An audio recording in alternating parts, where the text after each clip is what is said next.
December 7th, 1941. A date that lives in infamy in the United States. It is, of course, the date the Imperial Japanese bombed the naval base of Pearl Harbor. The attack united American citizens and launched the country into the fray of World War II.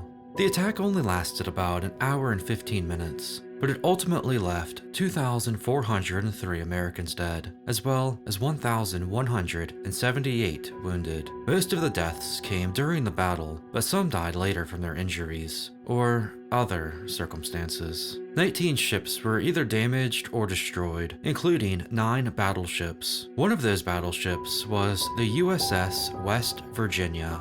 It was hit with torpedoes, bombed, and caught fire. 109 men died valiantly defending the West Virginia, but it would ultimately sink. However, when the ship went down, what no one knew was that 3 of those 109 were still aboard the ship and still very much alive. The following day, tapping could be heard from below in the now submerged ship. Soon the sailors realized how horrific the situation truly was. Someone was down there begging for help, and there was nothing they could do to help them. For many days and nights, the taps for help continued, a terrible sound for those ashore who knew it was impossible to rescue them due to the conditions of the ship. The survivors were 40 feet underwater, and to drill a hole in the ship would cause it to flood, and the surface was also covered in easily flammable oil. All they could do was listen. The USS West Virginia was raised 6 months later to be repaired and replaced back into the naval fleet. However, a truly heartbreaking sight was discovered when they located the source of the banging in an airtight room where the remains of 3 men huddled together. 18-year-old Ronald Endicott of Washington, 20-year-old Clifford Olds of North Dakota, and 21-year-old Lewis Costin of Indiana. The room was a freshwater pumping station. It was sealed off so it remained dry, and the Marines had enough supplies to survive for a while, but not forever. When they were discovered, the provisions had been eaten, and a manhole to fresh water was opened. There were also flashlight batteries on the floor, giving the sailors the little bit of light they had before they were submerged in total darkness.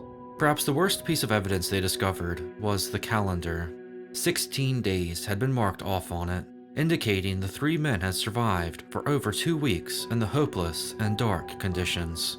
The fate of these sailors was not widely known, and the Navy didn't make the information public. Most who knew were fellow sailors of the West Virginia, and it seems that the families were not told exactly what happened, just that they were among the casualties that dreadful day. The story really wasn't known to the public until over 50 years later, when the truth came out. Survivors began to speak more openly about it, and in 1995, a reporter of the Honolulu Advertiser named Eric Gregory wrote an article detailing the event, later republished by the Seattle Times, giving the tragic tale more mainstream attention. The USS West Virginia was repaired and sent to war. She had seen the devastating attack on Pearl Harbor firsthand, and she was there for the surrender of the Japanese in the Pacific, the only battleship to be there for both. It was an unfortunate fate that befell those 3 young men, one that's terrible to even imagine. Hopefully now, they rest in peace. Thanks for watching.